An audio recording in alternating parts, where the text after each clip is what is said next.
Hi ladies, and welcome back. For those that are new to me, I am Nicolya Williams, and I'm a personal development coach teaching busy women to take their chaos, conquer it, and accomplish their goals. And today I want to talk about something that happened to me, an experience that I had that I feel like many women can relate to and need support and encouragement while they're in this season in their life. So years ago, about 2.5 years ago, I was in this season where everything in my life was being stirred up.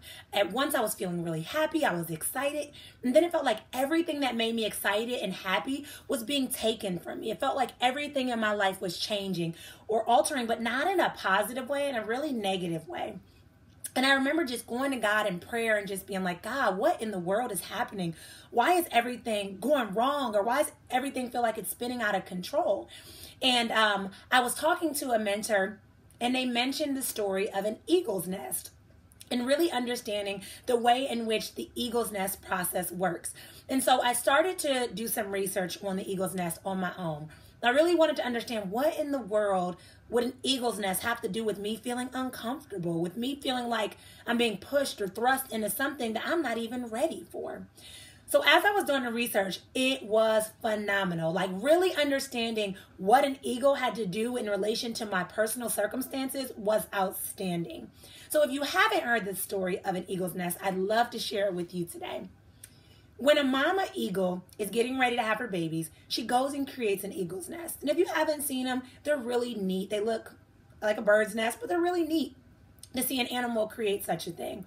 But if you watch the process, it's kind of extreme. You're kind of like, I don't know what this mama's doing. So what she does is she finds some like really pointy rocks. She finds like sticks and thorns and weird things and puts it on the bottom of the nest. And then she takes on top of that and she puts like comfortable things like feather and wool. And she puts it there. And then she puts her babies there. And so they grow up there. She brings them food and she takes care of them. Oh, and not to mention, she puts the nest up really, really high in the air. And the reason she puts that nest up high in the air is because if she puts the nest in the air, it's protected. It's in a good environment. It's safe. And most importantly, it's comfortable. And so her birds grow up there. The eagles grow up there and they're, living a great life. And then comes the time where it's about the time to fly. And so the mama lets them know that it's time to fly. And at this point, the eagles have one of two choices. They can fly or they can pretty much die. And most eagles, because they're comfortable, they don't want to move.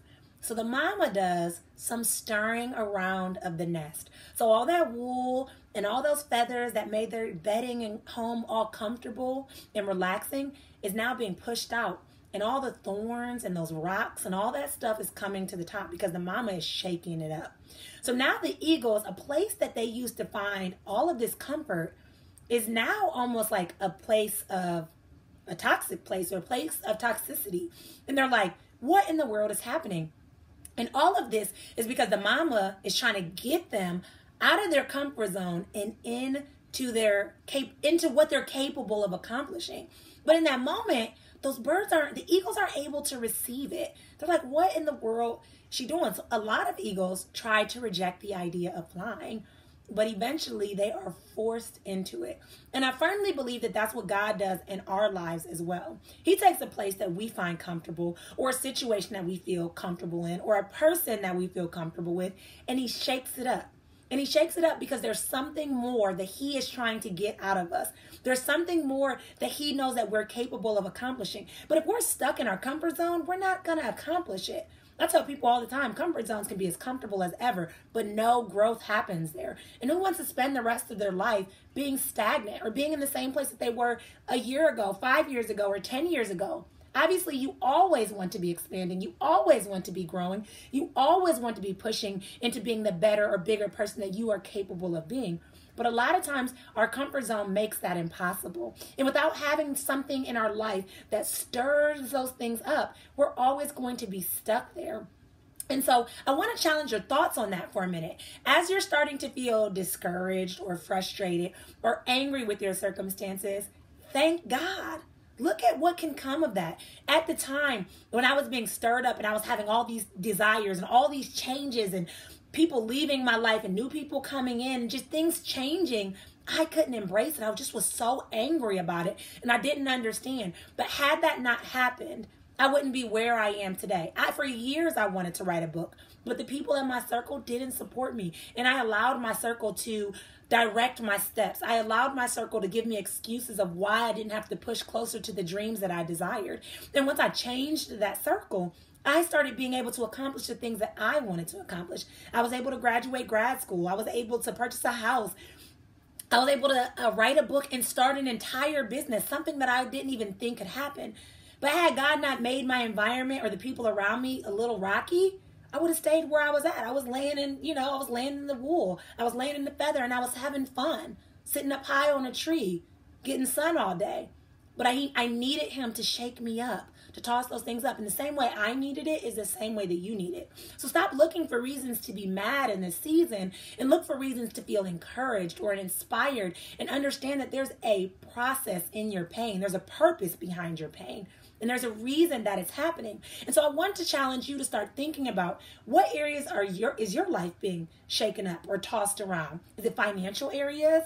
Is it vocational areas? Is it relationship areas?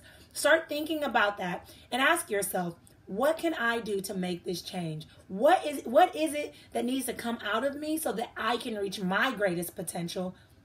What is it that I need to get rid of so that comfort zone is far behind me and I'm creating an environment of growth, a growth zone?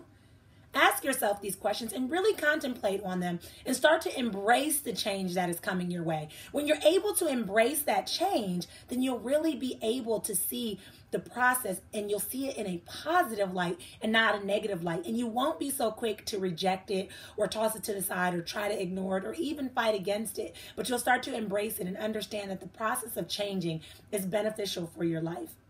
And so the next time you're walking in nature, the next time you're, bored, Google the story. Understand what an eagle's nest looks like, and understand that mama knows exactly what she's doing. Those babies need to fly or die. And obviously she doesn't want anything bad happening to her babies, but she wants them to fly. She wants them to soar. In the same way that God desires for your dreams and your goals, he desires for them to be big and for you to soar just as much as that mama did. And the situation may look jacked up.